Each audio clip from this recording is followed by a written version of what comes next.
You guys, I am so blown away how every single time I read something about chronic pain, social needs are never taken into consideration. All of the pain research that I can find on the internet, all of the findings talk about things like pain catastrophizing and how we have a tendency to magnify the threat of pain and how our nervous system perceives more pain than really is there. How the placebo effect is so strong because what we expect and what we think is so powerful enough to change our experiences. And this is partially true, but what if that's only true because we are left to our own devices most often? We don't live in community anymore. And I'm not saying glamorize the times when you lived in communal settings where if you disagreed with like the elders in the community, you were ostracized from the community and there were toxic things that happen. There are toxic things that happen in community all the time that are harmful. But in this society, not even just America anymore, the whole globe, I think, is becoming more and more like this. We have to pay for every single thing that we need done that isn't in our 40-hour work week. Like, we don't have dinners with our friends and family anymore. We cook alone. We eat alone. We try to navigate our households alone.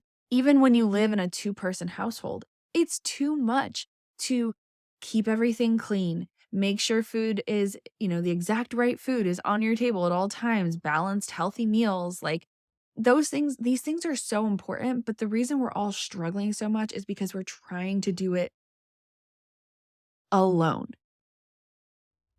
Even when the research talks about neuroplasticity and how the brain, adapts to responses in pain and it makes our responses to pain more and more severe. All of that is true, but why? Is it just because our thoughts are faulty? That's the message that I read over and over and over again is that we have faulty messaging in our brain. It's not faulty. Our bodies are smart. It's gonna continue to put us in extreme amounts of pain until it knows that we have the right support system around us. And unfortunately, because our society isn't set up in a way where support systems are just like a given, they're just there. We have to do this really hard work of creating our support systems for ourselves. But please don't misunderstand. This work is hard. It's hard because it's not built in. And so, yes, we do have some control over this and we do have the ability to make choice and to move our lives in the direction of community. But if it's hard, please don't beat yourself up or lose hope. It's hard on purpose. And it's not supposed to be hard, but it is just hard because of the way our world is set up. So you're not doing anything wrong if it feels hard. A lot of times we have that perception of if it feels this hard, then I must be doing something wrong or the world must be broken beyond repair. And I don't think either one of those things are true. I mean, our world is a little bit on fire, but regardless, I still think there are things that we can do, like building community for ourselves that then help us manage our pain better. It's just building that community in the first place is really difficult. And so, yes, we do use mindfulness-based techniques to help us stay in the present moment and think more clearly and make the next best decision for ourselves. That is a tool that I actively use and actively teach clients to use. But mindfulness is not a way to get rid of your pain. It's not a way to make yourself small and continue to be unseen and unheard. Even as I'm reading this blog here, it says traditional methods such as medication and physical therapy address the physiological aspect of pain, while psychological interventions target the emotional and cognitive components. Including psychological interventions in pain management strategies will help clients develop coping strategies, manage pain-related distress, and reframe negative thoughts about their condition. This integrative approach not only reduces pain intensity, but also improves overall well-being and quality of life for individuals with chronic pain. Not one thing mentioned there about the support system around you. And why? Why are we not talking more about that? This blog says 8 proven chronic pain techniques using positive psychology, mindfulness, self-compassion, resilience, humor, gratitude, strengths identification. And then it finally says social connection in one part of this long, long, long blog. It's given 4.5 lines on a blog about social connection. I just think we're missing the mark here. I just think we need to keep focusing on how to bring each other, how to be pro-social, meaning, okay, I am using this one blog as an example, and I'm fired up about it because I'm so tired of social connection being like minimized the way that it is. But they are right in that strengths identification, this is something I use with clients all the time. Identifying your personal strengths can help you to become more social.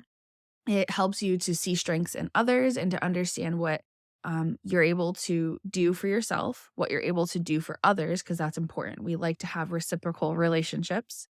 And it also helps you identify like what someone else can do for you that isn't above and beyond their capacity. So you don't have unfair expectations of somebody to fulfill needs of yours.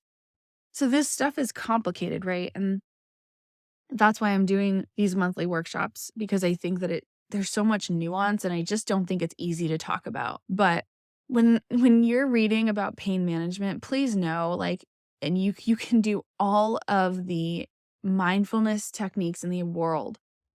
And really, if you're not also using that as a way to get yourself closer to community, and community looks different for everyone. I'm not saying everyone should be out every single day of the week, being with people 24/7. That's not what that has to look like. Everyone is different and has different levels of social needs. It's just about getting in tune with what your social needs are, which might mean getting rid of the expectations, getting rid of the messages that you learned growing up about what needs you should or shouldn't have.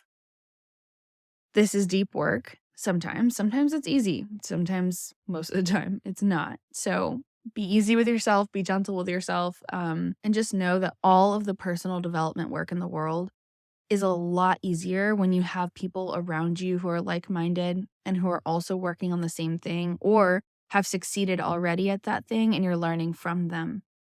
Something I learned a long time ago is that if you are the smartest person in the room, you're in the wrong room. It means you have nothing left to learn.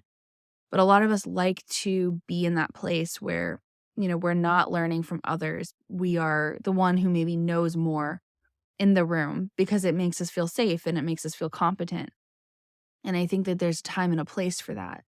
But make sure that there are also rooms that you're in, that you're not the smartest and you're not the one who knows exactly what everyone else needs, that you are in a room where there's someone else who might be paying attention to what everyone else's needs are, because you deserve that too. And so if you do want to join my next workshop, I'm going to be talking about how to reach out without feeling like a burden. This was the same title as my last workshop, but this one's going to be completely new. New information, a new style. I'm going to be talking about kin keeping and what it's like to be the one who is in charge of kind of keeping your friends together or being the one who's like always in touch first with somebody.